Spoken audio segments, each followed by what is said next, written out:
Entrons directement dans la parole. J'ai beaucoup de choses à partager avec vous et je crois qu'elles vous béniront. C'est l'un de ces messages, je le sens, que le Seigneur veut que nous écoutions encore et encore, surtout lorsque nous traversons une épreuve particulière que je mentionnerai plus tard. Mais regardons dès à présent 1 Corinthiens 10. C'est un verset bien connu. L'un des premiers versets que l'on apprend chez les navigators. Parmi d'autres versets essentiels. L'une des premières choses qu'ils font, c'est de vous donner ce verset à mémoriser, d'accord? Les tentations qui vous ont assailli. De mémoire, je cite de la Old King James traduit littéralement. Là, c'est la version second 21. Je me souviens de cette carte 3/5 qu'il vous faisait mémoriser afin que vous vous en souveniez lorsque vous serez tenté. L'idée était que lorsque vous êtes tenté de pécher, vous vous souveniez de ce verset. Mais en fait, le mot pour tentation, c'est le mot perasmos. Cette tentation n'est pas seulement la tentation de pécher, c'est aussi une épreuve. J'ai dit que c'était aussi une épreuve. Perasmos, c'est aussi une épreuve. Quand les médecins vous donnent un diagnostic difficile, c'est une épreuve dans votre vie. Amen. Quand vous entendez que vos affaires ne vont pas très bien, que vous recevez des nouvelles, des rapports, cela met votre foi à l'épreuve, n'est-ce pas?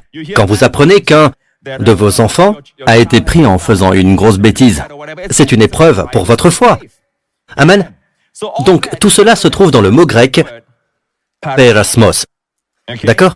Cela peut être une tentation ou une invitation au péché, au mal, ou simplement une épreuve. C'est le même mot. J'aurais aimé que ce ne soit pas ainsi, mais c'est le même mot. Il faut donc voir dans le contexte s'il s'agit d'une tentation au péché ou d'une épreuve, des vicissitudes de la vie que l'on traverse. Regardons ça et vous en déciderez. Aucune tentation, je vais interchanger les mots épreuve et tentation, ne vous est survenue qui n'ait été humaine. Dieu est fidèle. Alléluia. Ces 3 mots sont plus que suffisants, mes amis. Je vous le dis, vous pouvez vous reposer. Vous voyez, peuple de Dieu, il n'y a pas que la foi du croyant. Votre foi est importante, oui. Sans la foi, il est impossible de plaire à Dieu. Il n'y a pas que la foi du croyant, mais surtout la fidélité du promettant. C'est aussi par la foi que Sarah a donné naissance à un enfant parce qu'elle a cru à la fidélité de Dieu. Elle ne s'est pas jugée pleine de foi, elle l'a jugé, lui, fidèle. Dieu est fidèle et il ne permettra pas que vous soyez mis à l'épreuve ou tentés. Rappelez-vous que j'interchange les mots mis à l'épreuve ou tentés au-delà de vos forces. Mais avec la tentation, il préparera aussi le moyen d'en sortir, afin que vous puissiez la supporter. Il semble y avoir une contradiction. Tout d'abord, l'épreuve est accompagnée du moyen d'en sortir, afin que vous puissiez la supporter. D'habitude, l'idée d'endurer quelque chose pendant longtemps, avec longanimité, avec persévérance, signifie que vous restez dans le problème. On ne s'en échappe pas. Si vous échappez à l'épreuve, ce n'est plus une épreuve. Si vous trouvez le moyen de vous en sortir, il y a là une contradiction. Pourquoi devriez-vous endurer quelque chose s'il y a moyen d'en sortir? N'est-ce pas? Je vais vous présenter quelque chose qui va vous instruire et qui va vous bénir. Il est dit ici, avec la tentation. Combien se réjouissent des épreuves qui viennent, de toutes les épreuves. Dieu promet qu'avec l'épreuve qui vient, il fournira un moyen de s'en sortir.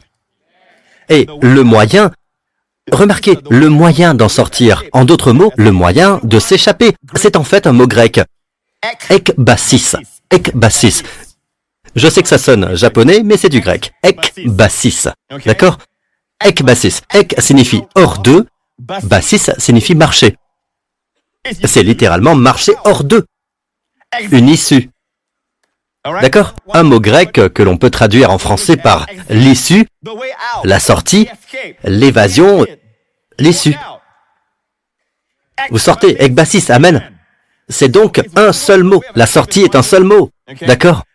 Et si vous regardez dans Old King James, et une Bible en français qui traduit fidèlement ce passage de la Old King James est parole vivante, et il est dit, il préparera une issue. Et au moment de la tentation ou de l'épreuve, Dieu prépare une issue.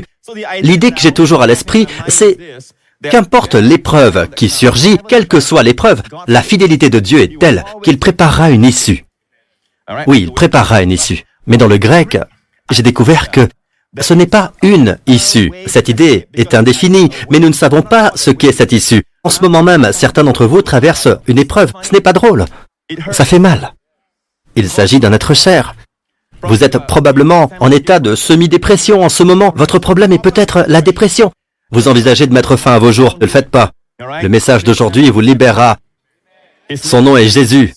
Amen. Vous traversez quelque chose en ce moment et je suis ici pour vous dire que Dieu a la réponse pour vous. En fait, savez-vous, quand j'ai reçu cette révélation, la dernière révélation que j'ai reçue a eu lieu alors que je préparais ce message.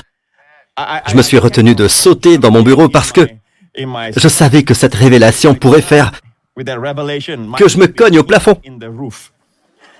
Je vous l'assure, c'était une chose tellement merveilleuse. Et je vais vous le prouver à partir du grec et du contexte. Donc, ceux d'entre vous qui sont des érudits et mes merveilleux critiques, alléluia, vous pouvez suivre en grec, d'accord? Soyez patients avec le grec. Je sais que pour la majorité d'entre vous, cela gêne un peu le flux, mais nous prêchons à des millions de personnes. Et il y a des érudits que je salue. Amen. Parce qu'un bon message passera à l'évaluation académique. Amen. Mais tout d'abord, permettez-moi de vous dire que ce n'est pas une issue. En grec, il s'agit d'un article défini. Issue, l'issue, ou le moyen d'en sortir. Le moyen d'en sortir, lek bassis, le moyen d'en sortir. Et je mets au défi n'importe quel érudit de le vérifier. D'accord? Ainsi, Old King James et Paroles vivantes ne sont pas très précises, mais dans la New King James ou Second 21, nous avons un article défini, le moyen d'en sortir. C'est plus exact. Quand on dit un, cela signifie qu'à chaque épreuve, il faut trouver un moyen. Un moyen peut être un nouveau moyen. Vous comprenez ou pas? Il y a toujours un moyen, toujours une issue. Il y a toujours une porte pour vous. Cela signifie que c'est général, vous ne savez pas ce que c'est.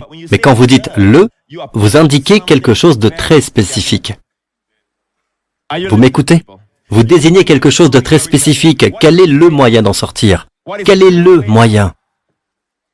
Un jour, un grand homme de Dieu, Sir Walter Scott, alors qu'il était mourant, qu'il savait qu'il irait au paradis, et il a souri à son gendre et lui a dit, alors qu'il y avait plusieurs milliers de livres dans sa bibliothèque, il dit à son fils, « Va chercher le livre. » Son fils dit, « Quel livre ?» Il dit, « Le livre. » Il n'y a que le livre. Amen, il parlait de la Bible. Amen. Donc, quand vous dites « le », il n'y a qu'un seul moyen, pas d'autre moyen. Jésus n'est pas un chemin. Jésus lui-même dit, « C'est moi qui suis le chemin, la vérité et la vie. » Aniha derek. Si vous vous appelez Derek, cela signifie moyen ou chemin en hébreu. Aniha, Emet, la vérité. Aniha Chaim, la vie. Le. C.S. Lewis dit que soit Jésus est le plus grand menteur du monde, soit il est celui qu'il dit être. On ne peut pas dire que c'est un homme bon. On ne peut pas être mitigé et dire non, ce n'est pas Dieu sous forme humaine. Ce n'est pas un homme mauvais. Certes, c'est un homme bon. Il s'est trompé, c'est tout. Non, vous ne pouvez pas dire cela. Soit il pensait ce qu'il disait, soit il ne pensait pas ce qu'il disait. Il a menti. Parce qu'il dit qu'il est le seul chemin. C'est moi qui suis le chemin, la vérité et la vie. On ne vient au Père qu'en passant par moi. Est-ce que vous écoutez? Donc, quand il s'agit de l'article défini, d'ailleurs, il y a longtemps que j'ai décidé qu'il pensait ce qu'il disait. Hein. Et nous avons vu le résultat pour ceux qui croient en lui. Amen. Donc, le moyen d'en sortir, il doit y avoir quelque chose que l'auteur a à l'esprit, et on le trouve dans le contexte. D'accord? Cela se trouve dans le contexte. Avant cela, dans Second 21, afin que vous puissiez la supporter. D'accord? Quel est ce mot, supporter? Nous n'avons pas traduit là parce que nous allons voir que c'est en italique, ce qui signifie que ce n'est pas dans la version originale grecque. D'accord? Regardons donc le mot supporter. Le mot supporter, hupofero. Êtes-vous toujours avec moi jusqu'à présent?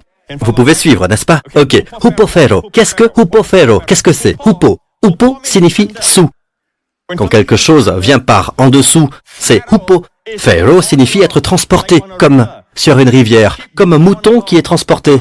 J'ai beaucoup de livres sur l'étude de la parole et des mots dans ma bibliothèque. Une de ces études dit ceci. Ce n'est pas moi qui le dis, d'accord? Hupofero signifie à peu près ceci. Le courant d'une rivière qui emporte quelqu'un. Le transporte en toute sécurité, loin du danger. Il ne s'agit pas de supporter, de subir, du genre « tiens-toi là et tiens le coup ». Le moyen de s'en sortir, c'est en fait Dieu qui donne plus encore de son esprit pour vous transporter plus loin, hors du danger. Puis-je avoir un bon amen? Je vous le dis, vous êtes transportés en toute sécurité. Ces connaissances ne viennent pas du pasteur Prince, d'accord? Ces mots sont tirés de Studies in Words, d'un des ouvrages de linguistique un des documents d'étude de la parole que je possède. Alors je vous écris cela mot pour mot. Amen. Sous courant d'une rivière, parce que le mot hupo est sous. D'accord? Porter est le mot phero, transporter en toute sécurité loin du danger. Louons le Seigneur. Nous en arrivons maintenant à la révélation. Revenez à 1 Corinthiens 10-13, voulez-vous? Dieu prépare le moyen d'en sortir afin que vous soyez transportés en toute sécurité loin du danger. Quel est le contexte? Regardez ceci. Je vais vous montrer ma Bible et je vais vous montrer mon doigt et mon pouce. Ok, maintenant vous voyez le contexte. Je me suis assuré que mes ongles étaient présentables d'abord, comme ceci. Versets 13 à 16. Voyez-vous cela? Ceci est tiré de la Bible All King James. J'utilise souvent cette Bible. Regardez le contexte. 2 versets plus loin, il est dit « La coupe de bénédiction », verset 16. « Que nous bénissons, n'est-elle pas la communion du sang de Christ? Le pain que nous rompons, n'est-il pas la communion du corps du Christ ?» Je me suis dit « Hein? Tout à coup vous parlez de l'épreuve, du moyen de s'en sortir. Dieu vous donnera le moyen d'en sortir, d'accord? Vous serez transportés sains et saufs hors du danger. » Puis 2 versets plus loin, traduit littéralement de la All King James, je parle comme à des personnes intelligentes. Verset 15. Jugez vous-même de ce que je vous dis. En d'autres termes, il faut une révélation ici. Je vous l'assure, il faut une révélation. Vous aurez besoin de la sagesse de Dieu.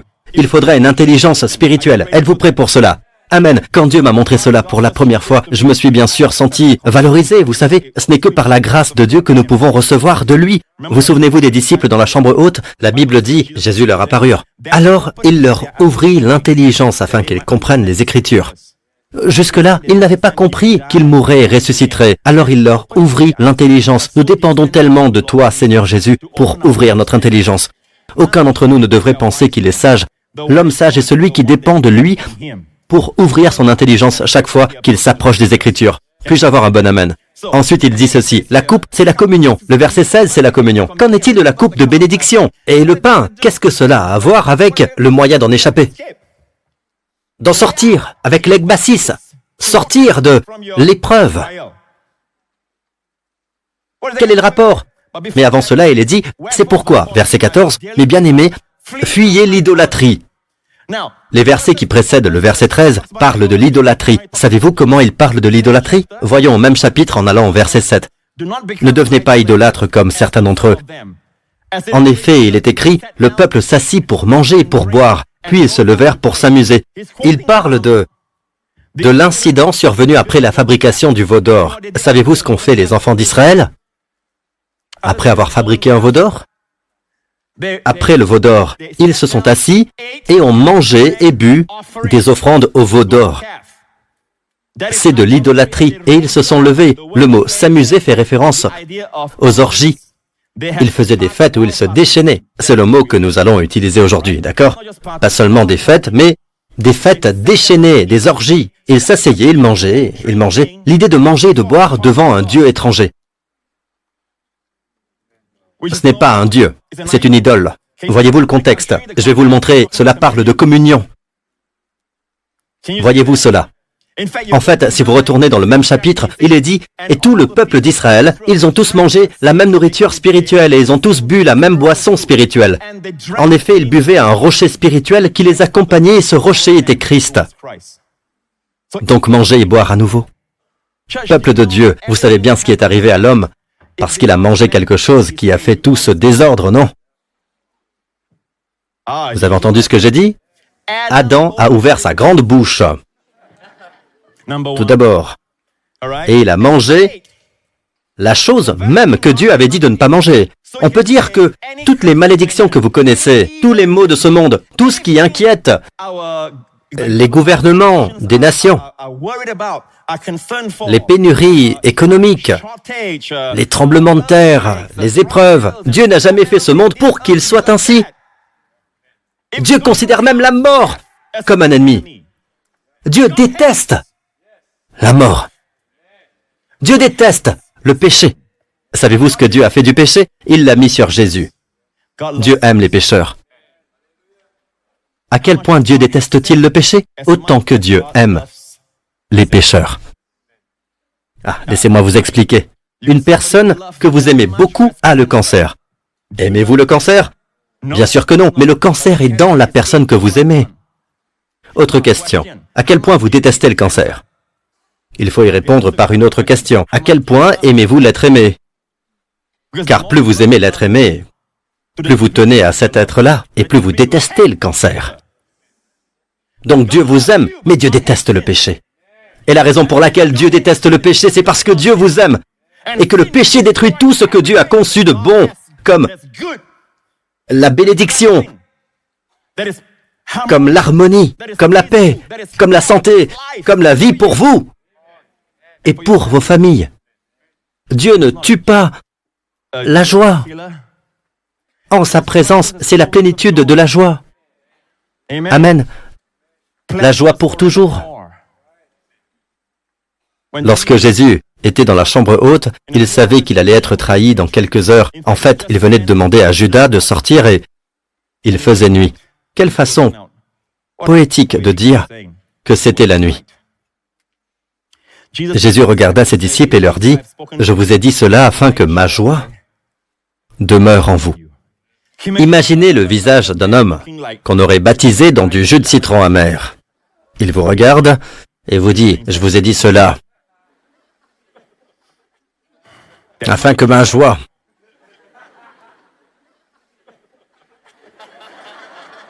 demeure en vous. » Pierre dirait, « Seigneur, je crois que tu en as besoin plus que nous. » Pas vrai? Tu as besoin de chaque petit morceau de joie, d'accord? Je pense que nous avons nos propres problèmes. En fait, il ne peut s'agir d'une personne comme celle-là. Il faut que ce soit une personne forte, qui sourit, même si dans quelques heures, elle va donner sa vie pour nos péchés. Il les regarde et leur dit, « Hé les gars, je vous ai dit ces choses. N'ayez pas peur, je vous laisse ma paix. Je vous donne ma paix. Que votre cœur ne se trouble pas et ne se laisse pas effrayer. Amen. Je vous ai dit cela afin que ma joie demeure en vous et que votre joie soit complète. » Pasteur Prince, la Bible dit qu'il était un homme de douleur. Frère machin, puisque vous en parlez, pouvez-vous me dire d'où vient ce verset? Je ne sais pas, je vais vous dire. C'est tiré d'Ésaïe 53. D'accord, il est devenu un homme de douleur à cause de ses souffrances. La seule fois où il a été un homme de douleur, c'est quand il a connu la croix, la flagellation, les coups, et cela parce que c'était une transaction. Il a pris nos péchés, nous prenons sa justice, il a pris notre peine, et nous prenons sa joie.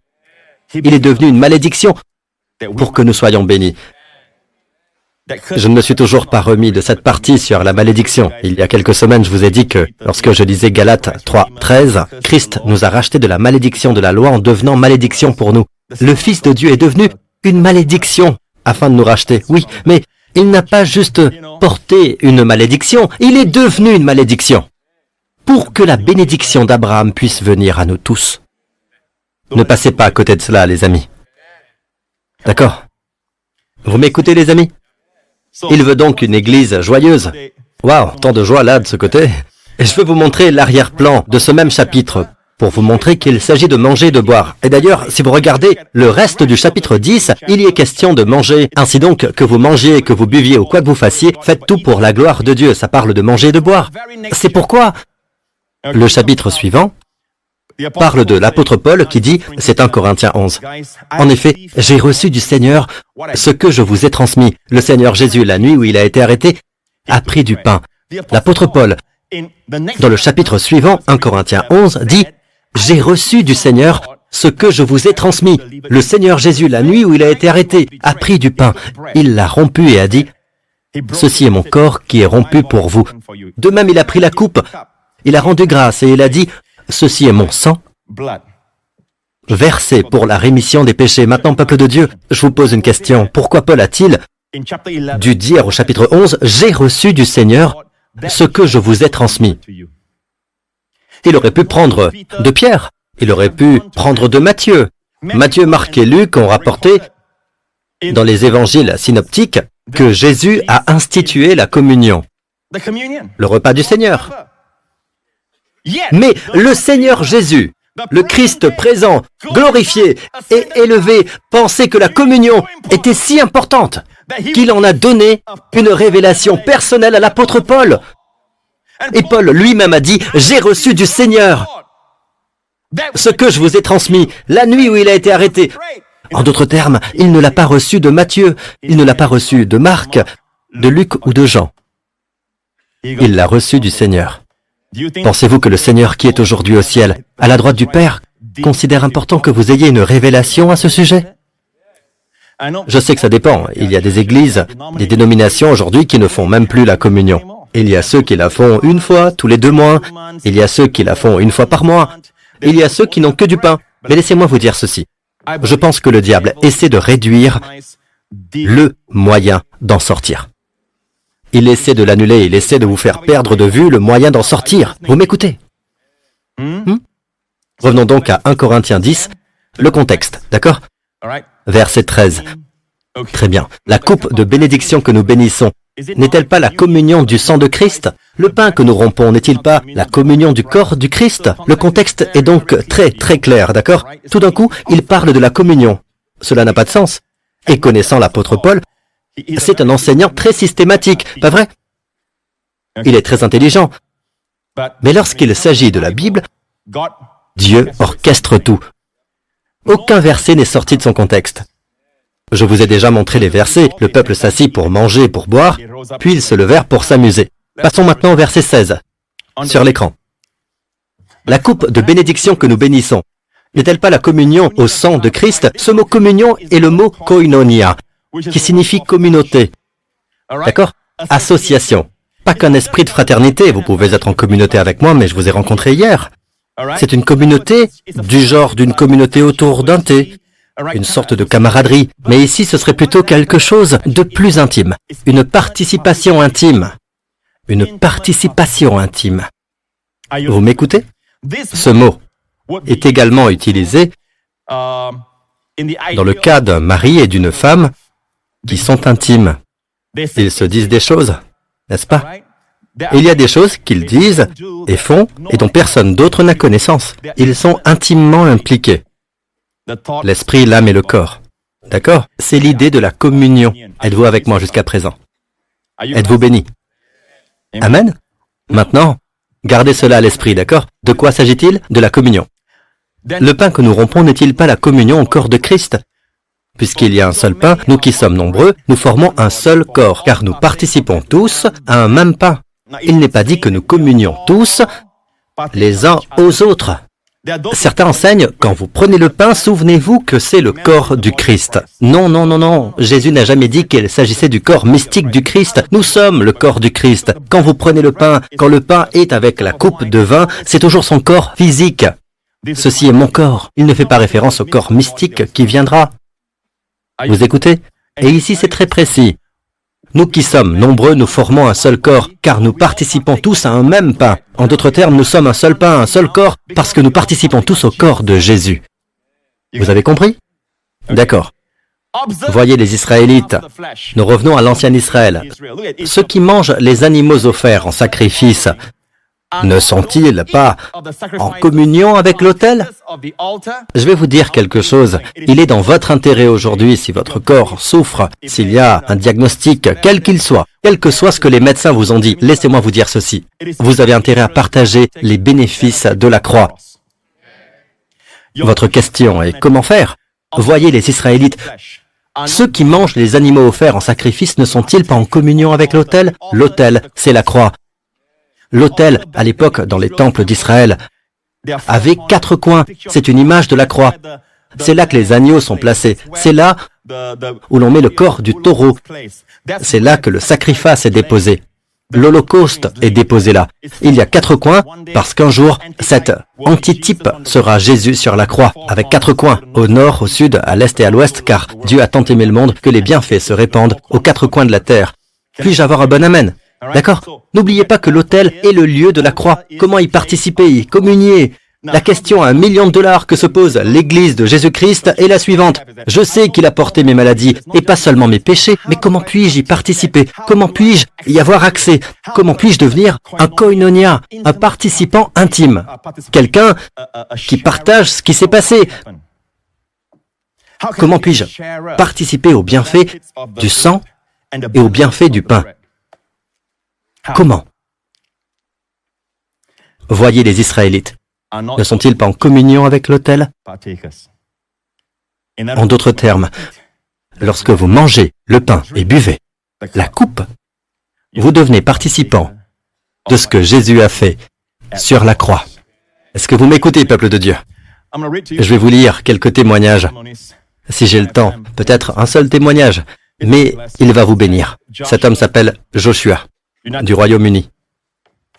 J'ai été sauvé à l'âge de 9 ans, mais mon expérience de l'Église consistait davantage à vivre une vie chrétienne plutôt que de recevoir la grâce du Christ. J'avais l'impression d'être un hypocrite qui essayait en vain de gérer ses sentiments de culpabilité et de honte. En conséquence, j'ai passé mon adolescence et une grande partie de ma vie d'adulte loin de Dieu. Il y a 4 ans, j'ai recommencé à aller à l'église. J'ai rencontré quelqu'un dans un groupe de soutien qui m'a amené à découvrir le ministère de Joseph Prince. J'ai commencé à regarder les messages du pasteur Prince à chaque fois que je le pouvais. Lentement, le message de la grâce en Christ a commencé à guérir mon cœur. Plus j'écoutais, plus mes fausses croyances étaient remplacées par l'Évangile. Pendant 6 mois, j'ai pleuré de façon incontrôlable chaque fois que j'entendais parler de la grâce et de la vérité que Jésus est mort pour nous donner. Bien que j'ai été sauvé dans mon enfance, je partageais rarement ma foi avec qui que ce soit car je me sentais hypocrite. Aujourd'hui, je partage la grâce du Christ avec tous ceux qui sont prêts à m'écouter. Un dimanche, j'ai même partagé mon témoignage avec mon Église. Pendant 26 ans, j'ai souffert de verrues douloureuses sur la plante des pieds. J'ai essayé toutes les méthodes médicales, y compris la douloureuse chirurgie au laser, pour m'en débarrasser, mais rien n'a aidé. Lorsque j'ai été invité à un barbecue il y a quelque temps, j'ai demandé si nous pouvions communier ensemble. Après avoir écouté les messages du pasteur Prince sur le pouvoir de guérison de la Sainte Communion et son livre sur la Sainte Communion, j'ai partagé ma nouvelle conviction sur l'importance de discerner le corps du Seigneur et les éléments de la communion avec le groupe. Après avoir communié ensemble, nous avons prié et chanté des hymnes sur le sacrifice de notre Seigneur et son amour. Dans ma prière, j'ai maudit les verrues de mes pieds qui s'étaient propagées jusqu'aux mains. Des semaines plus tard, n'oubliez pas qu'il souffre de cette maladie depuis 26 ans. Il a eu recours au laser et à beaucoup de choses, mais en vain. Des semaines plus tard, les verrues sur mes mains avaient disparu. Dans les semaines qui ont suivi, mes pieds ont également été guéris et sont complètement débarrassés des verrues. Gloire à Jésus. Alléluia. Cela ne vient pas parce que vous dites « Oh, je vais essayer le repas du Seigneur, d'accord ?» Ce n'est pas une question d'essayer, c'est une question de foi. Est-ce que vous écoutez? Il ne s'agit pas de dire « Ok, je vais essayer ». Tout cela est vide, vide de sens si vous n'y prêtez pas attention. Si vous communiez de manière indigne. Allons maintenant à 1 Corinthiens 11. C'est pour cette raison, une raison singulière, très singulière. Je sais qu'il y a des gens dans le corps du Christ qui disent que nous devons nous imposer les mains les uns aux autres, commander ceci ou cela. Et il y a une raison à cela. Cela existe pour une raison précise. D'accord? En réalité, c'est aux démons qu'on commande de sortir. Et c'est ainsi que l'on obtient la guérison des pécheurs. Ce n'est pas pour les croyants. Les croyants de l'Église du 1er siècle semblaient avoir une santé divine. Il vaut mieux être en bonne santé que d'être guéri. J'ai dit qu'il valait mieux être en bonne santé que guéri. Mais si vous êtes malade, cherchez la guérison. Mais ne restez pas là, ne vivez pas de guérison en guérison. Commencez à marcher dans la santé. Les croyants rompaient donc le pain de maison en maison, tous les jours. Je le répète, vous n'avez peut-être pas compris. Ils rompaient le pain de maison en maison tous les jours. Et certaines personnes pensent que nous sommes extrêmes. Nous le faisons une fois par semaine. Eh bien, l'Église primitive dans le livre des Actes, le premier jour de la semaine, ils se réunissaient pour rompre le pain. Qui était l'orateur invité? L'apôtre Paul. N'oubliez pas que Paul était un orateur. Il n'est pas dit que le premier jour de la semaine, ils se sont réunis pour écouter Paul. Ils se sont réunis pour rompre le pain. Acte 20. Si vous avez le temps, lisez-le. Pendant le long discours de Paul,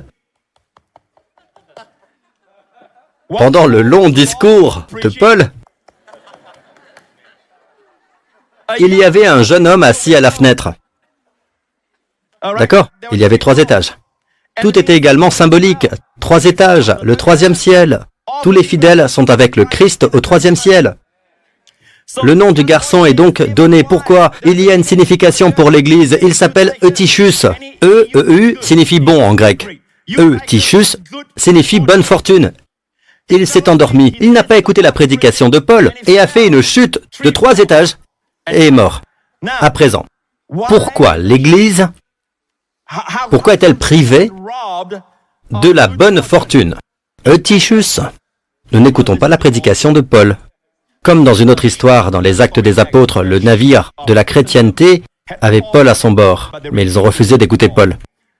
Alors qu'ils risquaient de faire naufrage, Paul leur a dit, il aurait fallu m'écouter. Nous devons écouter la révélation de Paul, en particulier la révélation de la grâce. Dieu l'a donnée à Paul. Toutes les Écritures sont inspirées, toutes les Écritures sont importantes, mais elles ne sont pas toutes écrites pour nous, pour l'Église. Certaines sont écrites pour les Juifs, d'autres pour nous. Et c'est Paul qui dit, j'ai reçu du Seigneur au sujet de la scène. Alors vous m'écoutez tout le monde? D'accord? Nous y voilà. Très bien. Après sa chute, d'ailleurs, c'est une bonne nouvelle, ils se sont réunis pour faire quoi? Pour rompre le pain, pas pour écouter Paul prêcher. Cet homme est tombé, Paul est descendu, et Paul l'a embrassé. De même, nous devons embrasser cette jeune génération avec la révélation paulinienne de la grâce, l'évangile de la grâce. Vous écoutez? Nous devons les embrasser, amen. Même s'ils sont morts, nous devons les embrasser, nous devons les réchauffer avec l'évangile de la grâce. Et devinez quoi? Paul dit, ne vous inquiétez pas, car son âme est en lui. Il l'a ressuscité d'entre les morts. Quand quelque chose comme ça arrive dans l'église, nous disons, Alléluia, louez Dieu, amen. Nous avons un temps de louange, et puis tout le monde rentre à la maison. Mais pas Paul. Paul est remonté, il a ramené tout le monde. Et cela inclut l'homme qui a été ressuscité des morts. Il a ramené la bonne fortune au 3e ciel. Là où se trouve l'église. Et devinez quoi? Ils ont rompu le pain. Il faut un sens des priorités. Même si quelqu'un est ressuscité d'entre les morts, remontez et rompez le pain. N'oubliez pas d'où vient la puissance. C'est l'église primitive. Cherchez quand vous aurez le temps, quand vous serez assis sur votre trône blanc, d'accord? Lisez Acte 20. Il est toujours bon d'avoir une Bible à côté de votre trône blanc, ou votre trône rose, ou vert, peu importe la couleur. Les couleurs sont différentes de nos jours. De quoi parlez-vous, Pasteur Prince? Que celui qui a des oreilles pour entendre, entende. Amen. C'est pour cette raison, pour cette seule et unique raison que dans l'Église, qu'il y a parmi vous tant de malades et d'infirmes, et qu'un certain nombre sont morts. Certaines Bibles parlent de sommeil, mais c'est la mort. Je parle clairement. À l'époque, on parlait de sommeil. Pour un croyant, la mort n'est plus une terreur, il n'y a plus d'aiguillon. Jésus a vaincu la mort. On dit que le croyant s'endort. Un pécheur meurt. Un croyant dort jusqu'à ce que Jésus ressuscite son corps, n'est-ce pas? Mais regardez ceci. Une raison. C'est pour cette raison, pas des raisons avec un S. J'ai vérifié dans le grec, le mot raison est au singulier. Tant. J'aurais aimé qu'ils disent peu, tant de maladies et d'infirmes, et qu'un certain nombre sont morts. Quelle est la raison? Quelle est la raison? Regardez le verset précédent. Car celui qui mange et boit sans discerner, la clé est là, dans les mots sans discerner, ce qu'est le corps du Seigneur, se condamne lui-même en mangeant et en buvant ainsi. Si je vous dis que vous souffrez de la malaria, et que je vous dis, j'ai de la quinine, prenez ces comprimés, vous dites, je refuse. Je vais les mettre dans l'eau, d'accord? Maintenant, buvez ça. Et vous dites, je n'ai pas besoin de la quinine. Vous vous condamnez tout bonnement en ne buvant pas le remède. Le monde tel qu'il est en train de mourir. Ce n'est pas comme si vous aviez péché, que vous preniez le repas du Seigneur et puis que vous mouriez. Non, non, non. Le monde est en train de mourir, et ce chapitre dit que le Seigneur ne veut pas que nous soyons condamnés avec le reste du monde. Il y a une condamnation dans ce monde qui a été libérée, une sentence divine qui a été libérée depuis qu'Adam a péché. Et cette condamnation divine inclut la maladie. La communion est le moyen d'en sortir. C'est le fondement. Écoutez les amis. Amen. Donc, sans discerner ce qu'est le corps du Seigneur. Le problème, c'est qu'ils connaissaient la coupe. La majorité des dénominations qui pratiquent, les dénominations ecclésiastes, et je le dis avec un cœur lourd, elles ont la communion, mais souvent, elles mettent le pain et la coupe dans le même sac. Merci Seigneur de nous avoir pardonné nos péchés. Tu es mort pour nos péchés. La maladie est à peine mentionnée. Il ne distingue pas le corps du Seigneur. Le mot discerner, diakléno, fait une séparation entre le pain et la coupe. Pourquoi l'a-t-on flagellé? Dieu ordonne toutes ces choses. Pourquoi Dieu ne l'a-t-il pas envoyé directement à la croix? Pourquoi Pilate ne l'a-t-il pas simplement envoyé à la croix? Pourquoi doit-il passer par la flagellation et ensuite par la croix? Parce que par ses meurtrissures, nous sommes guéris. Vous écoutez? Dieu vous aime, Dieu vous veut en bonne santé. J'ai dit que Dieu vous veut du bien. Pasteur Prince, j'ai déjà communié. Je vous le dis, reprenez-la. Les disciples l'ont porté de maison en maison en un seul jour. Savez-vous combien de fois cela a été fait? Savez-vous combien de maisons il y avait? Chaque fois qu'ils arrivaient dans une nouvelle maison, il y avait quelqu'un qui était malade, alors ils la reprenaient et ils en bénéficiaient. Ils rompaient le pain tous les jours, pas seulement tous les jours. De maison en maison, et connaissant ses disciples, ils pouvaient marcher des kilomètres comme Jésus. Jésus voyageait sans véhicule autre que ses pieds sur un terrain accidenté. C'était cela son sport. La course à pied a été inventée plus tard. La marche, les longues distances étaient le style d'exercice de Jésus. Amen. Ne m'écrivez pas pour ça. C'est pour cette raison qu'il y a parmi vous tant... Donc, si vous le retournez, si vous reconnaissez le corps du Seigneur, oui, son corps a été brisé pour que mon corps soit reconstitué. Amen. Je vois mon hypertension être emportée par le corps de Jésus. Je vois son corps jugé. Son corps, saint, a été jugé pour que mon corps soit guéri. Vous avez du discernement. Vous mangez avec discernement. Dieu ne dit pas qu'une personne sans discernement ne peut pas manger. La personne n'est pas sans discernement. C'est la manière qu'il est. L'adverbe, d'accord? Un adverbe est une action qui modifie. C'est une façon de modifier le verbe. C'est la façon dont on mange. On ne mange pas avec discernement. En fait, ces gens faisaient la fête. Dans l'église que l'on voit dans 1 Corinthiens, ils buvaient et étaient des gloutons.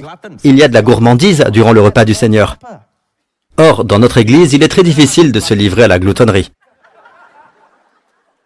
Et à l'ivrognerie, car voilà avec quoi nous communions. Il est difficile de communier sans discernement. Notre problème est donc que nous communions sans révélation. Et c'est pourquoi je prêche cela. Pour que les gens qui traversent quelque chose puissent l'entendre encore et encore et encore et encore et encore. Et ceux d'entre vous qui s'en sortent bien, vous vous dites peut-être, je n'ai pas besoin de ça. Croyez-moi, vous en aurez besoin. Amen. C'est pour cette raison. Nous pouvons inverser la situation. Si vous discernez le corps du Seigneur, et c'est pour cette raison que beaucoup sont forts et en bonne santé, et qu'ils vivent longtemps. Amen. Louons Dieu. Passons rapidement à Ésaïe 53. Ésaïe 53 est le Magna Carta de tout l'Ancien Testament. C'est le point culminant. C'est le plus grand chapitre du livre d'Ésaïe. Il parle des souffrances de notre Seigneur Jésus pour nous. N'êtes-vous pas heureux qu'il vous aime? Regardez ici. Je vais en parler parce que c'est très important. Jésus n'a pas été assassiné. Jésus a dit, j'ai le pouvoir de la donner et j'ai le pouvoir de la reprendre. Personne ne me l'enlève. Et c'est pourquoi ils ont essayé de le lapider, mais ils n'ont pas pu. Mais Jésus passa au milieu d'eux et s'en alla. Plus d'une fois, ils ont essayé de tuer Jésus, ils n'ont pas pu. Mon heure n'est pas encore venue. Il a le pouvoir. Lorsqu'ils sont venus l'arrêter, dans le jardin de Gethsémani, des soldats, armés de bâtons et d'épées, de solides soldats, sont venus. Une légion d'entre eux est venue l'arrêter et il a dit, « Qui cherchez-vous » Ils lui répondirent, « Jésus de Nazareth ». La Bible dit qu'il s'avança et prononça le nom grandiose et sublime de Dieu que Dieu avait révélé à Moïse. « C'est moi où je suis ». Lorsqu'ils dirent « Nous cherchons Jésus de Nazareth », il s'avança et dit « C'est moi ». Moïse a demandé à Dieu « Qui dirais-je qui m'a envoyé ?» Dieu a répondu « Je suis celui qui suis ». Et maintenant, celui qui est dit « C'est moi ». Savez-vous ce qui est arrivé à tous les soldats? Ils reculèrent et tombèrent par terre. C'est ça le pouvoir, d'accord? Il ne s'est pas fait arrêter parce qu'il ne pouvait pas faire autrement. Il s'est laissé faire. Puis il a dit « Je vous ai dit que c'est moi ». Laissez partir ses disciples. Vous écoutez les amis?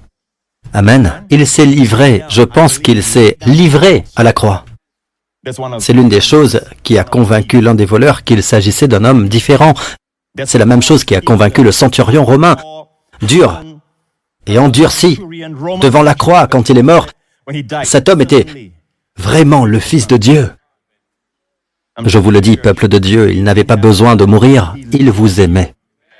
J'ai dit qu'il vous aimait. Vous savez, il se soucie de votre douleur en ce moment. Pas juste dans l'éternité, quand tout ne sera que douceur et qu'il n'y aura plus de souffrance du tout dans votre existence. Non, il veut que vous soyez guéris. Il veut que vous soyez en bonne santé. Il veut que vous soyez fort. Vous êtes sérieux, Pasteur Prince? Ce n'est pas le cas pour les chrétiens. Laissez-moi vous expliquer quelque chose à propos de Dieu. Nous avons eu tant de témoignages de gens qui ont commencé à le découvrir, et l'un des plus grands témoignages que nous recevons est celui de personnes délivrées de la toxicomanie, de la pornographie, de la dépression, en confessant « Je suis la justice de Dieu en Christ ». C'est devenu une révélation que Jésus a pris leurs péchés et qu'ils prennent Jésus comme leur justice. C'est l'échange divin. Beaucoup le savent parmi vous. Alors que vous êtes la justice de Dieu en Christ, vous vous dites malgré tout « Non, tu es porno-dépendant ». Vos pensées vous diront « Non, tu as besoin de ce verre. Tu as besoin de cette boisson. » N'est-ce pas? Tu ne pourras pas t'en défaire. Mais Dieu vous regarde et vous dit « Tu es ma justice en Christ ».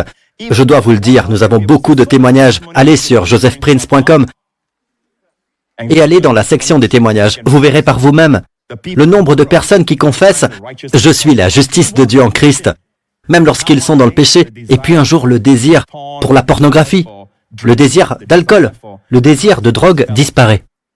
La dépression disparaît. Vous m'écoutez? Ce que je dis, c'est que même si vous avez encore des symptômes de péché dans votre vie, ne vous identifiez pas au péché. Ce n'est pas ce que vous êtes. Lorsque vous êtes né de nouveau, vous êtes la justice de Dieu en Christ. Donc, plus vous vous identifiez à ce que vous êtes, cela ne veut pas dire que vous ne péchez plus. Vous pouvez pécher, mais vous pécherez de moins en moins. Vous m'écoutez, peuple de Dieu? Plus vous vous identifiez à la vérité, et c'est la vérité. Nous n'essayons pas de dire « Prétendez que vous êtes Pasteur Prince. Vous savez, je me sens sale, impur, j'ai l'impression de vouloir la mauvaise chose. Comment pouvez-vous dire que je suis la justice de Dieu? Êtes-vous né de nouveau? Oui, alors vous êtes la justice de Dieu en Christ. » Comme l'a dit un homme au pasteur après s'être marié, le pasteur les a déclarés mariés femmes. Il a pris le pasteur à part et lui a dit « Pasteur, je ne me sens pas marié. » Le pasteur l'a secoué en disant « Vous êtes marié !» Si j'avais été ce pasteur, je ne l'aurais pas secoué. Je l'aurais secoué avec un point d'exclamation. D'accord? C'est la même chose avec le péché. Plus vous vous identifiez, même s'il y a du péché en vous, plus vous vous identifiez avec le fait que vous êtes la justice de Dieu en Christ, ça ne veut pas dire que vous ne péchez plus, mais vous péchez de moins en moins. Maintenant, écoutez bien. Plus vous vous identifiez au fait que Jésus a pris vos maladies, et plus vous commencez à le faire, c'est la vérité. Plus vous le faites, plus vous prenez la communion. Cela ne veut pas dire que vous ne serez plus malade, mais vous le serez de moins en moins. Mon conseil, commencez dès maintenant. Commencez à vous identifier à la vérité. Le Saint-Esprit est appelé l'Esprit de vérité. La vérité, pourquoi? Lorsque vous croyez à un mensonge, par exemple, lorsque le diable vous dit « Tu es sale, tu es impur », et que vous allez voir Dieu en disant « Oh mon Dieu, j'ai encore péché alors que je t'avais promis de ne pas le faire la dernière fois, je me sens tellement impur, inutile ». L'Esprit Saint s'arrête, c'est comme s'il avait croisé les mains, il n'a rien à témoigner. Vous dites des mensonges. Rien que des mensonges. Tu racontes des mensonges, mon petit. Ce ne sont que des mensonges. Et vous savez qui est le père du mensonge, n'est-ce pas? Alors, plus vous mentez, mais je me sens...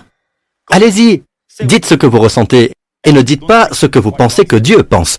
Ne savez-vous pas que le point de vue, le paradigme à travers lequel nous devons tous regarder, c'est à travers les yeux de celui qui est la vérité? Des enfants sont morts parce qu'ils ont regardé une piscine avec leurs yeux en pensant qu'elle était peu profonde. Elle semble peu profonde. Cela a tué beaucoup de gens. Il faut s'en remettre à la parole de Dieu. Il y a quelques années, un homme très célèbre, issu d'une famille illustre qui a vécu beaucoup de tragédies impliquant plusieurs membres de cette famille. Un jour, il était avec sa femme et un ami pour l'un de ses premiers vols autonomes. Mais il traversait une tempête et il faisait nuit. J'ai vu ça sur Nat Geo. Ils essayaient de trouver la cause du crash. Son avion s'est écrasé. Un très bel homme. Il est mort. Et ils ont dit que la conclusion était parce qu'il n'avait pas beaucoup d'expérience. Quand on vole dans le noir, on ne sait pas si on monte ou si on descend. On a l'impression de monter tout droit alors qu'en fait on descend. En d'autres termes, un sentiment qu'on appelle voler au gré de ses envies. Vous vous fiez à vos sensations au lieu de faire confiance à vos instruments. Votre instrument vous dit que vous descendez et votre sentiment vous dit que vous allez tout droit. Mes amis, voici l'instrument de Dieu. c'est l'instrument de Dieu. Dieu dit qu'il a porté nos maladies. C'est par ces meurtrissures que nous sommes guéris. Mais votre corps dit, non, je ne le sens pas. Commencez à communier. Je n'ai pas dit que si vous vous identifiez, vous n'aurez plus de maladie à partir de maintenant, mais commencez quelque part et vous verrez qu'au fur et à mesure, vous pécherez de moins en moins. Et plus vous vous identifierez à cette nouvelle identité en Christ, plus vous vous identifierez avec vous-même. Et par ces meurtrissures, si vous êtes malade, vous le serez de moins en moins. D'accord? Très bien. Ésaïe dit, pourtant ce sont nos souffrances qu'il a portées, c'est de nos douleurs qu'il s'est chargé. C'est très malheureux, très malheureux. Les mots souffrance et douleur sont les mots hébreux, koli et makoph.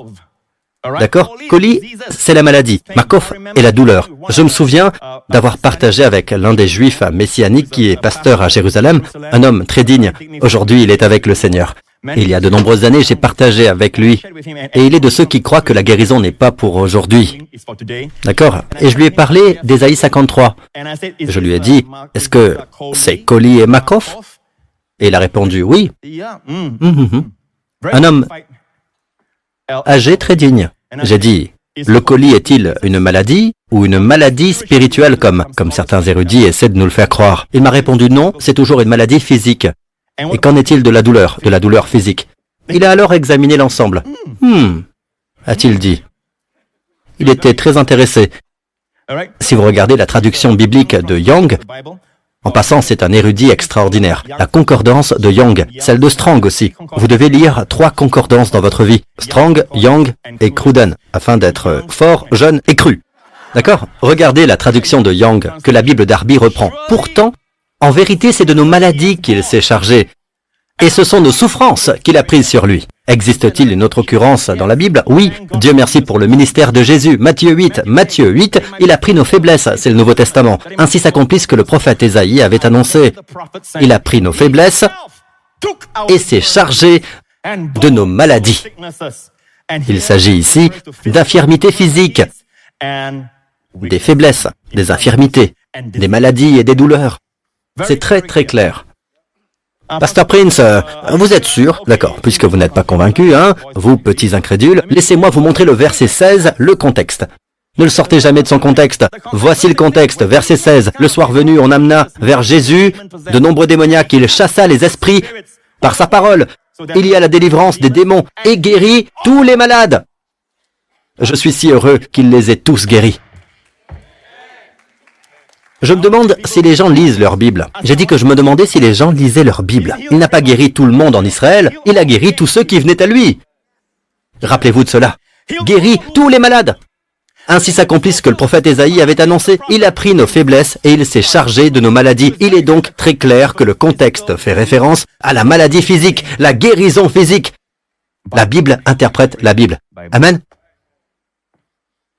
Bon. Revenons à Ésaïe 53. Allez au verset 5. Mais il a été blessé pour nos transgressions. Il a été meurtri pour nos iniquités. Le châtiment de notre paix a été sur lui. Et par ses meurtrissures, nous sommes guéris. Regardez ceci dans 2 21. Mais lui, il était blessé à cause de nos transgressions. Brisé à cause. D'ailleurs, brisé est le mot juste. Pas meurtri. Ce n'est pas comme si vous aviez une ecchymose bleue et noire, d'accord? Brisé à cause de nos fautes. Jésus a été brisé à cause de nos fautes. Maintenant, regardez ceci. Regardez. La punition requise qui nous donne la paix est tombée sur lui. Et c'est par ces blessures que nous sommes guéris. La punition était requise. En hébreu, le mot qui signifie bien-être est shalom. Le châtiment pour notre paix était sur lui. La punition avec en vue votre bien-être. Lorsque Jésus a subi le châtiment, il s'est relevé à plusieurs reprises. Je pense qu'il est tombé et qu'il s'est relevé pour que tous ceux qui ont des problèmes avec leurs jambes puissent se tenir debout. Alléluia. Amen. Pour ceux qui ne peuvent pas marcher, il est tombé alors qu'il portait la croix afin que vous puissiez marcher. Amen. Les lacérations ont coupé tous les nerfs nécessaires pour marcher. Pourtant, il a marché. Pas étonnant qu'il soit tombé à plusieurs reprises, au point où ils ont dû appeler Simon pour l'aider, car il a porté tout cela pour vous et moi, par la meurtrissure duquel vous avez été guéris. Et d'ailleurs, le mot meurtrissure en grec dans 1 Pierre 2, verset 24, par la meurtrissure duquel vous avez été guéris. C'est au singulier une seule meurtrissure. T.J. McCrossan, spécialiste de la langue grecque, l'a dit il y a de nombreuses années. T.J. McCrossan est un érudit grec extraordinaire. Et il dit que si Jésus avait été battu, les meurtrissures sur son dos auraient laissé des éclats de chair. Le mot en grec aurait dû être au pluriel, meurtrissure avec un S. Mais s'ils ont battu Jésus jusqu'à ce qu'il n'y ait plus de peau, dans le livre des psaumes, il est dit « Je pourrais compter tous mes os ». Jésus l'a vécu réellement. S'il n'y avait plus de peau, alors il faut utiliser le singulier par la meurtrissure duquel vous avez été guéri.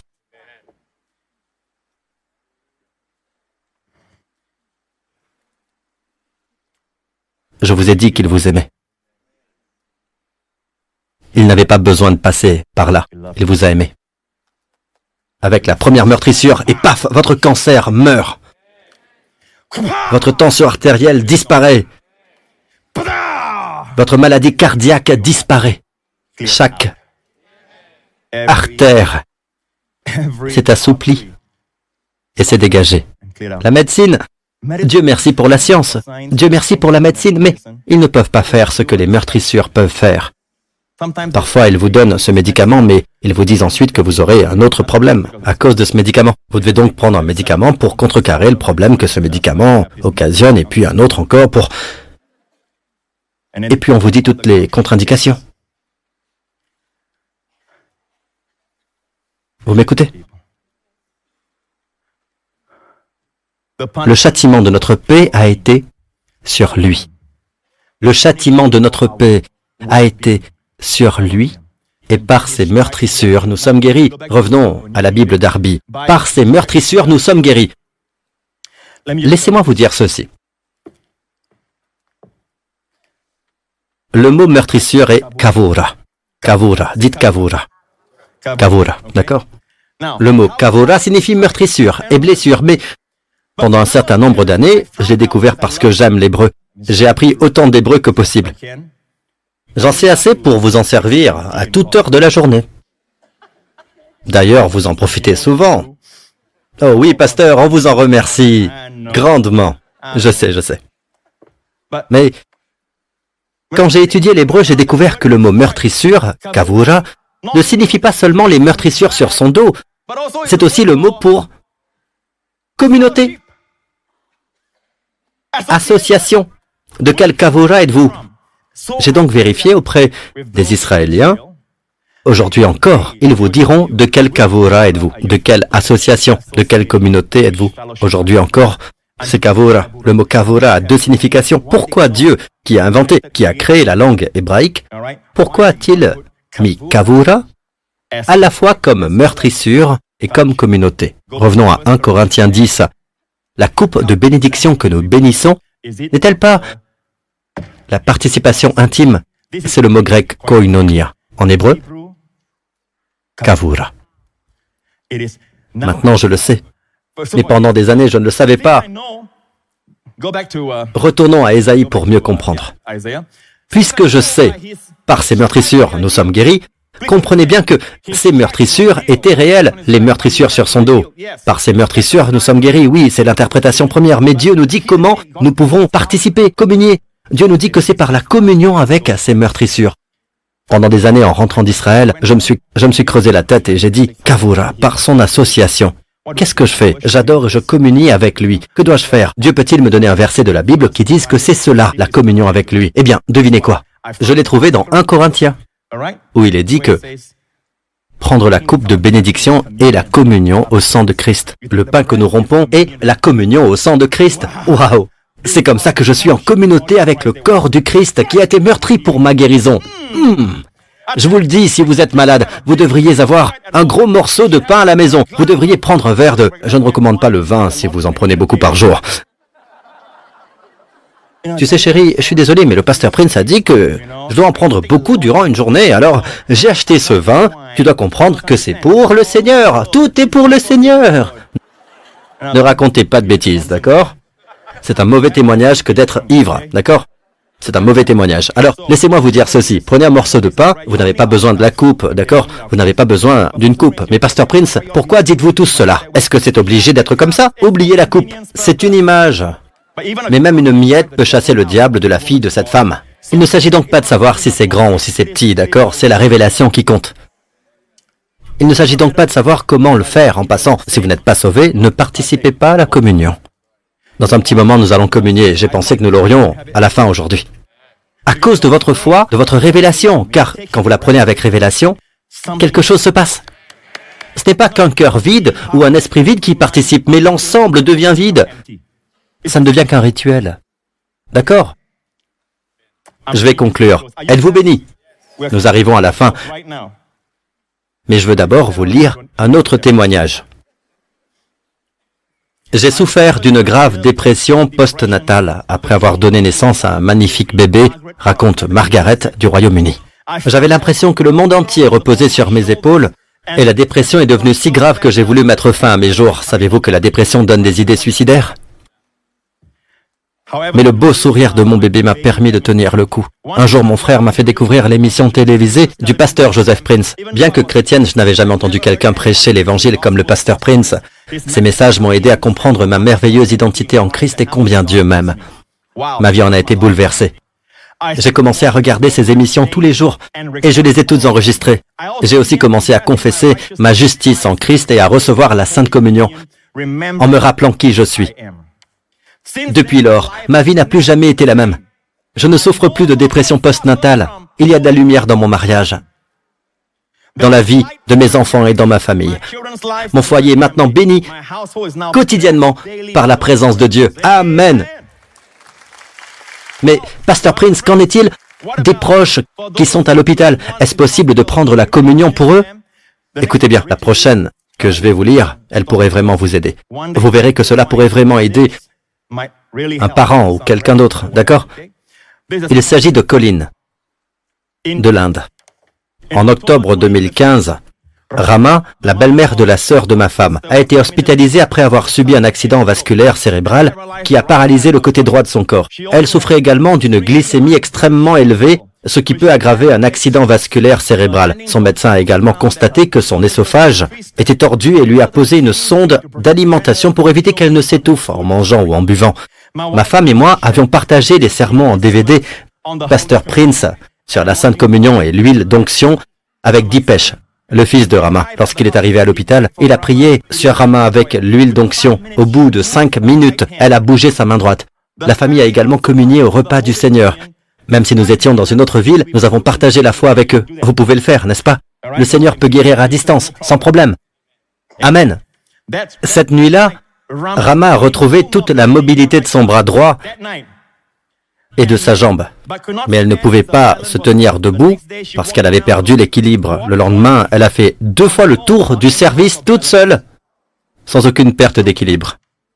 Après un accident vasculaire cérébral et un taux de sucre élevé dans le sang. Mais elle a commencé à cracher le lait qu'on lui donnait. Le médecin voulait réinsérer la sonde d'alimentation, ce qui était une procédure douloureuse. Mais Rama a réussi à l'éviter car elle a pu manger normalement après le retrait de la sonde. Son œsophage n'était plus tordu. Rama est sorti de l'hôpital le 4e jour. Un autre patient souffrant de la même maladie que Rama a été admis le même jour et n'avait même pas ouvert les yeux. Donc, le même état, admis le même jour. Le 4e jour, la personne avait toujours les yeux fermés. Le frère de ma femme, qui est médecin, nous a dit que la guérison de Rama était médicalement impossible. Son taux de glycémie est resté instable pendant toute la semaine suivante. Nous avons partagé avec elle ce que nous avions appris du pasteur Prince, à savoir qu'il fallait lâcher prise et de laisser Dieu s'occuper d'elle. Ce soir-là, Rama et sa fille ont communié. Maintenant, Rama elle-même a communié, n'est-ce pas? Si votre proche est inconscient ou hospitalisé, vous pouvez communier au nom de votre proche. Mais dès que la personne est réveillée, c'est elle qui communie. Cette nuit-là, Rama et sa fille ont pris part au repas du Seigneur et dirent au Seigneur qu'elle ne pouvait pas, mais que lui le pouvait. Son taux de glycémie s'est ensuite stabilisé. Rama est maintenant une croyante convaincue. Louons le nom de Jésus. Amen, amen, amen. Dieu est si bon. Amen. Je pense que la dernière partie sera très intéressante pour ceux d'entre vous qui ont l'impression que vous avancez en âge. D'accord? Quand j'avais 12 ans, je trouvais que 30 ans, c'était très vieux. Puis j'ai eu 30 ans. Puis j'ai trouvé que 40 ans, c'était très, très vieux. Je me souviens que lorsque ma mère avait 40 ans, dans la trentaine plutôt, je pensais qu'elle était très vieille. Vous voyez?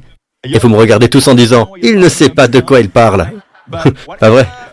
Mais quel que soit l'âge que vous considérez comme l'âge de la vieillesse, je veux que vous sachiez quelque chose, d'accord?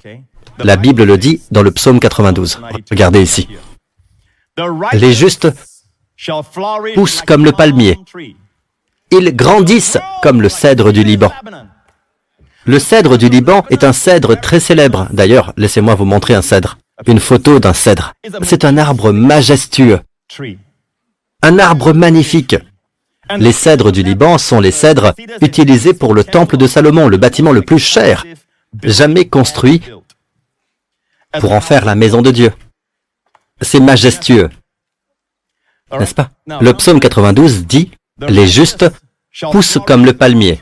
Un palmier, même âgé de 100 ans, peut encore produire de l'huile. » N'est-ce pas étonnant? Un palmier est si fertile que l'on voit toutes sortes de graines partout. Eh oui, pensez-y, pensez-y. La vieillesse est toujours fructueuse. Ils grandissent comme le cèdre du Liban. Amen. Il y a de nombreuses années, alors que j'étais en vacances dans les Rocheuses avec Wendy, j'ai appris des choses sur le cèdre. Nous passions devant des cèdres et je me suis arrêté car, à cause de la Bible, je veux toujours en apprendre le plus possible. Et devant tous les cèdres qui étaient là, il y avait un écriteau qui disait que le bois de cèdre est pratiquement incorruptible. Aucun insecte ne peut le détruire. En fait, le parfum magnifique du bois de cèdre chasse tous ces parasites. C'est pour cela qu'il y a des blocs de cèdre que l'on peut mettre dans les armoires. Amen. Plantés dans la maison de l'Éternel, ils prospèrent dans les parvis de notre Dieu. Ne vous contentez pas de venir à l'église. Soyez plantés. Ne vous contentez pas de venir à l'église. Ceux qui sont plantés dans la maison du Seigneur fleuriront. Savez-vous où? À l'extérieur, sur votre lieu de travail, à l'extérieur, dans votre famille. Amen. Ceux qui sont plantés ici prospéreront dans les jardins, dans les cours. C'est à l'extérieur, d'accord? Verset suivant. Ils portent encore des fruits dans la vieillesse. La vieillesse, l'âge est avancé, mais la personne ne l'est pas. Parce qu'elle porte encore des fruits. Grand-père, grand-mère, c'est pour vous. Votre âge parle peut-être de vieillesse. Vous dites votre âge aux gens et ils disent « Quoi ?» Mais vous portez encore des fruits. On dit qu'à partir d'un certain âge, on utilise le mot « flétrir ». Abraham n'a pas considéré que son corps était mort et flétri, ni que les entrailles de Sarah étaient mortes. Il était fort dans la foi et donnait gloire à Dieu. Nous ne considérons pas les choses naturelles, considérons la parole de Dieu. Le pasteur Prince s'est-il donné la peine de vous montrer les Écritures jusqu'à présent? L'ai-je fait? Oui. D'accord. Ils portent encore des fruits dans la vieillesse. Ils sont pleins de sève et verdoyants. Waouh! Pleins de sève et verdoyants. J'aimerais pouvoir vous montrer l'hébreu, le mot frais et le mot dachen, qui signifie robuste, vigoureux. Cet homme, dans sa vieillesse, est vigoureux. Savez-vous ce qui est vigoureux et ce qui ne l'est pas?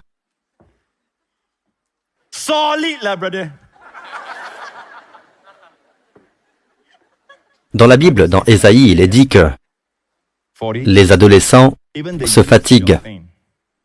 Les adolescents se fatiguent et s'épuisent. Les jeunes gens se mettent à trébucher. Qui comptent sur l'Éternel renouvellent leurs forces. Ils prennent leur envol comme les aigles. Ils courent sans s'épuiser. Ils marchent sans se fatiguer. Quel est le secret? Ceux qui comptent sur le Seigneur. Notez-le quelque part, le mot pour « qui compte sur l'Éternel », c'est en fait se réunir, être en communion. Kava. Le mot est kava en hébreu. Kava signifie une corde qui est entrelacée et qui devient forte. Vous et le Seigneur êtes entrelacés, vous allez courir sans vous épuiser. Vous vous élèverez avec des ailes comme des aigles. Dieu renouvellera votre jeunesse comme Caleb. À l'âge de 85 ans, il a dit à Josué, « Donne-moi donc la région montagneuse. » Moïse était âgé de 120 ans lorsqu'il mourut. Sa vue n'était pas affaiblie et il n'avait pas perdu sa vigueur. Dieu l'a fait pour eux. Et Moïse était sous la loi. Caleb était sous la loi. Notre alliance n'est-elle pas meilleure? Leur loi, leur alliance était basée sur le sang de taureau et de bouc. Notre alliance est basée sur le sang éternel, beau et précieux de notre Seigneur Jésus-Christ. Amen. Vous m'écoutez, les amis? Alors, quelle est la clé, Pasteur Prince? Quelle est la clé? Être plein de sève. C'est être vigoureux, verdoyant. C'est rahanan en hébreu, ce qui veut dire vert. Littéralement, aujourd'hui, quand on dit vert, on utilise ce mot rahanan. Vous serez vigoureux et toujours vert. Qu'en pensez-vous? Si vous regardez l'arbre, il a plus de 100 ans, mais il est toujours vert. Et les autres, après 30, 40 ans, sont déjà bruns.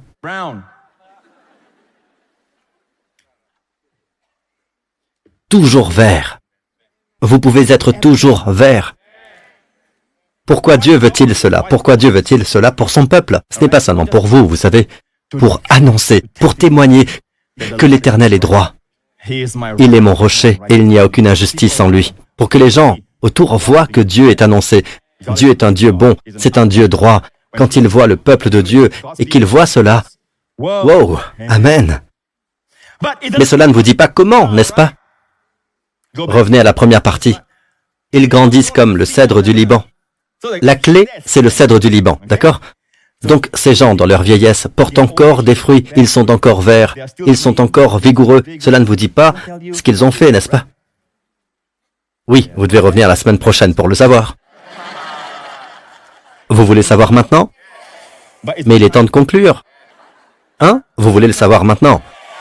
Juste un verset, d'accord? Regardez. Dites tous cèdre du Liban.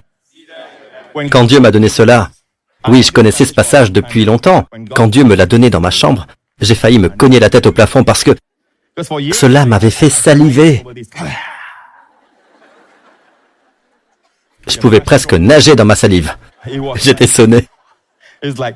Avoir des fruits dans la vieillesse, être toujours vert, vigoureux, portant des fruits, s'épanouir dans les jardins, comme le cèdre du Liban, comme un palmier. Ça me faisait rêver, saliver. Je ne peux pas l'expliquer. Et puis, hop, au cours d'une de mes études, Dieu m'a donné la clé. Ils grandissent comme, pas seulement le palmier, mais comme le cèdre du Liban. Interprétation de la Bible par la Bible. Laissez-moi vous montrer ce verset des psaumes, verset 104. Ils sont bien nourris, les arbres de l'Éternel. Il y a dans ce verset, dans ce passage, la même idée, n'est-ce pas? Toujours vert, bien nourri. Donner des fruits dans la vieillesse, plein de sève. Les cèdres du Liban qu'il a plantés. Voilà notre clé. N'est-ce pas? Si vous pensez qu'il ne parle que des arbres, détrompez-vous. Comme le dit Dieu, tu ne mettras pas de muselière au bœuf quand il foule le grain. Puis il dit, Dieu s'inquiète-t-il des bœufs? Bien sûr que Dieu se soucie des animaux, mais pensez-vous que lorsque Dieu dit tu ne mettras pas de muselière au bœuf quand il foule le grain, laissez-le manger. Ne lui couvrez pas la bouche, ne soyez pas comme un Singapourien. Ouais. Vous voyez de quoi je parle? D'accord? Et Dieu dit, laissez-le manger. Laissez-le manger. Puis il dit, Dieu s'inquiète-t-il des bœufs? Non. Paul dit que Dieu s'occupe du serviteur qui propage la parole de Dieu. Qu'il soit béni. Qu'il soit béni, c'est son travail. Qu'il soit payé, c'est son travail. Paul en a parlé dans les Corinthiens. Vous pouvez le lire, ce n'est pas mon message aujourd'hui. D'accord? Ce que j'essaie de dire, c'est que lorsque Dieu donne une illustration sur le fait de ne pas museler le bœuf, Dieu pense aux serviteurs à plein temps, à ceux qui dépendent de la générosité des gens. D'accord? Dieu dit, n'oublie pas, laisse-le manger. Regardez. Quand Dieu parle de « Ils sont bien nourris, les arbres de l'Éternel, les cèdres du Liban, qu'il a plantés », il parle des cèdres du Liban, mais en fait, ce sont les gens. Ils produiront encore du fruit, ce sont des personnes, n'est-ce pas? C'est une illustration. Comment pouvez-vous être incorruptible? Comment pouvez-vous être bien nourri? Comment vous pouvez être vert? Comment vous pouvez être fort? Cela vous plairait-il? Le contexte. Dans l'interprétation de la Bible, le contexte est important. Regardez le verset qui précède celui-ci.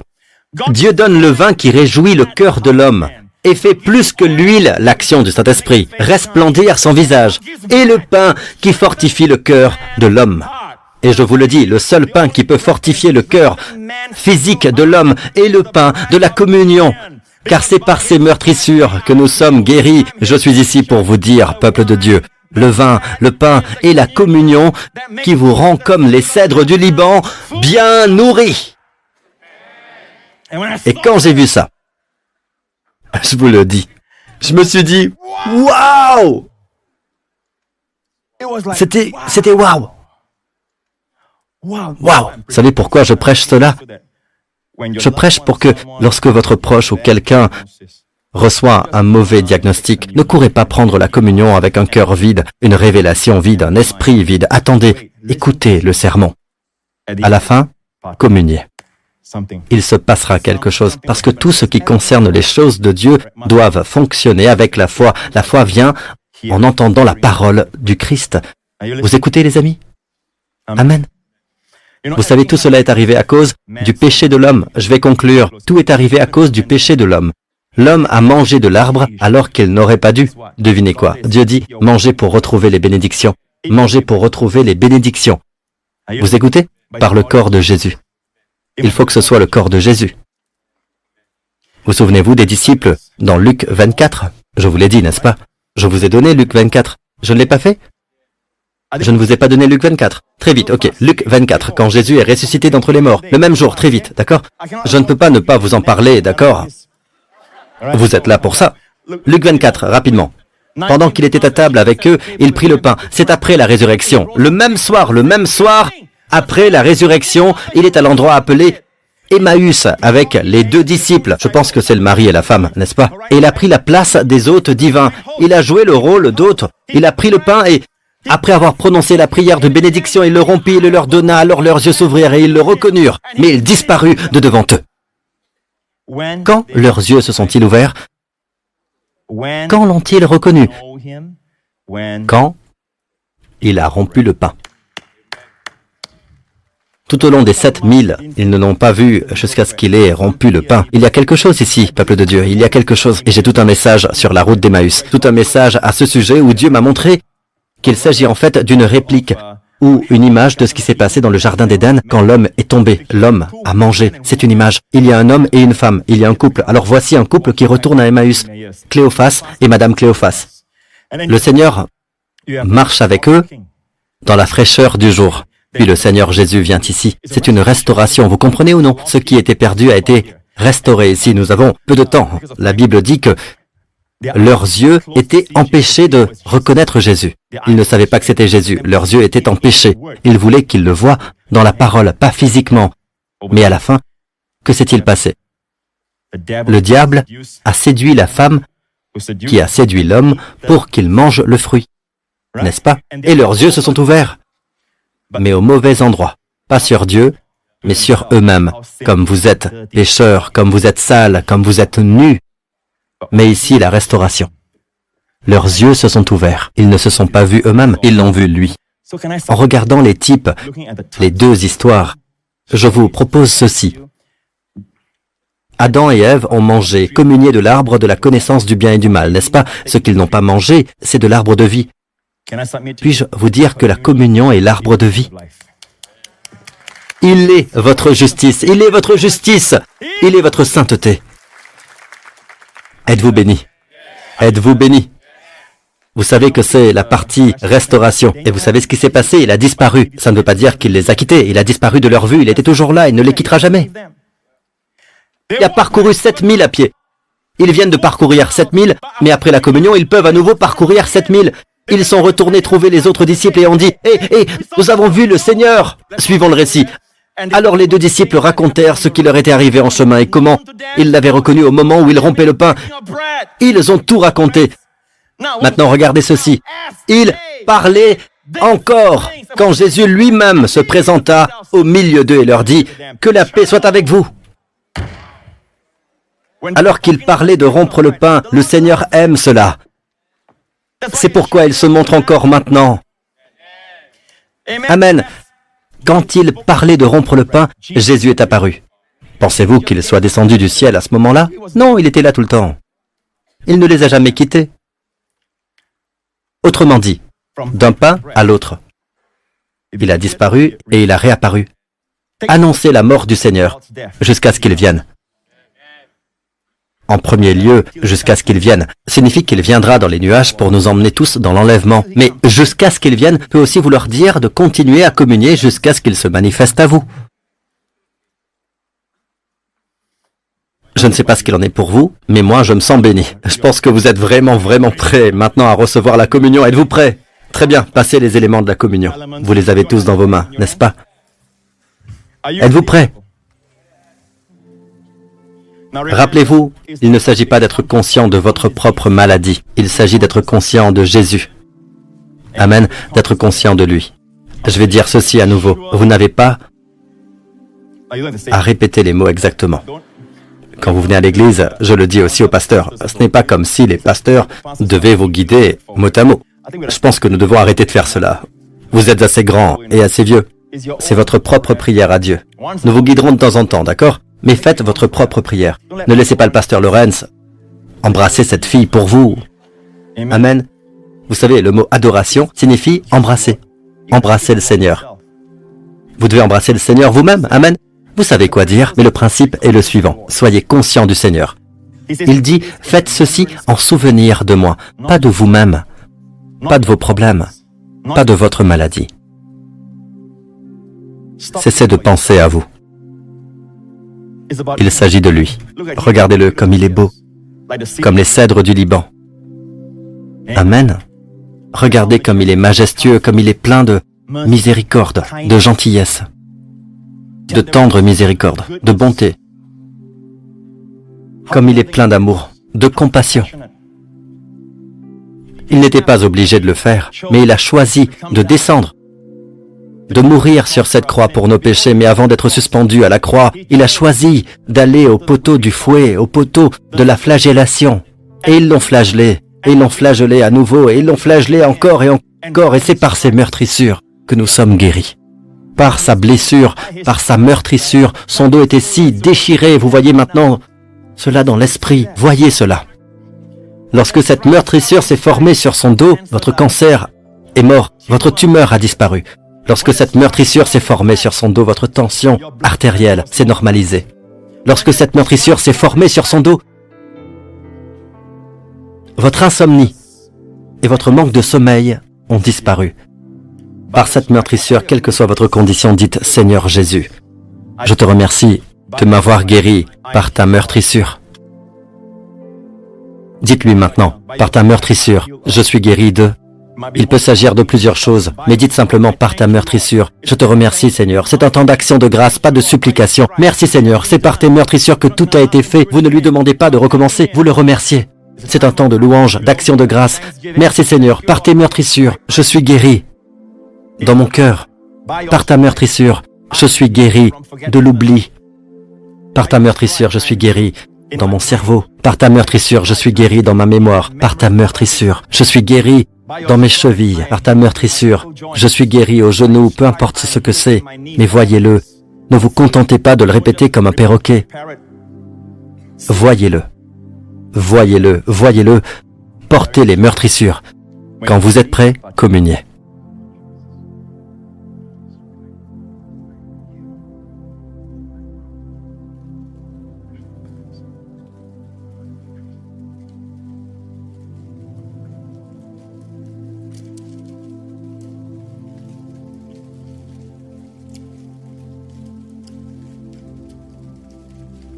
Maintenant, soulevez la coupe. Dans le sang de Jésus se trouve le pardon de tous vos péchés.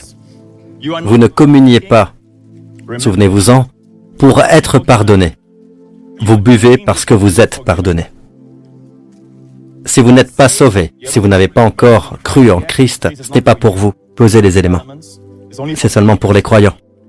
Et tous vos péchés sont pardonnés parce que son sang a été versé. Maintenant, quand vous buvez, buvez en ayant conscience que tous vos péchés sont pardonnés. Il n'y a pas de péché dans votre vie qui ne puisse être pardonné à cause du sang de Jésus. Et sachez qu'à cause du sang de Jésus, il n'y a pas de malédiction dans votre vie, aucune malédiction dans votre famille. Le Christ vous a racheté de toute malédiction par son sang. Vous pouvez boire. Amen. Si vous êtes ici, mes amis, et que vous n'avez jamais mis votre confiance en Christ, Dieu ne va pas forcer le salut dans votre vie. Il attend d'être invité. Lui direz-vous oui? Direz-vous oui, je crois au Seigneur Jésus-Christ comme mon Sauveur, parce qu'il vous a aimé et qu'il s'est donné pour vous. Si c'est le cas, faites cette prière avec moi dès maintenant. Dites-la du fond du cœur, Père Céleste, je crois que Jésus-Christ est le Fils de Dieu. Il est mort sur la croix pour mes péchés et est ressuscité d'entre les morts en tant que mon berger, mon sauveur, mon grand prêtre. Tous mes péchés sont pardonnés.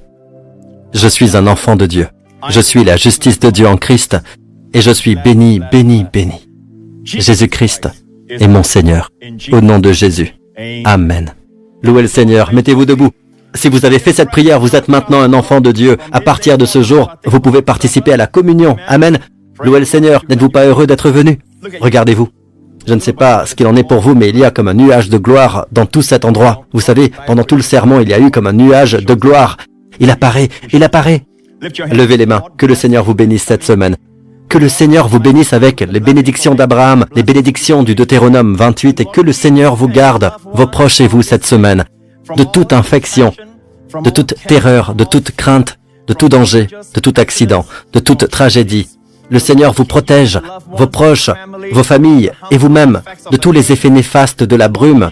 Le Seigneur vous protégera, vos proches et vous-même, de tout danger, de tout mal. Le Seigneur vous favorise, il vous sourit. Cette semaine, voyez la faveur de Dieu sur vous. Voyez Dieu vous sourire. Amen. Il est content de vous à cause de ce que Jésus a fait. Il est content de toi. Vous êtes à la place de Jésus. Amen. Il vous traite comme Jésus. Le Seigneur lève son visage sur vous et vous donne un grand réconfort. Shalom. Parce que la punition pour ce shalom a été payée. Prenez-le au nom de Jésus. Amen. Oui, que Dieu vous bénisse tous. À bientôt.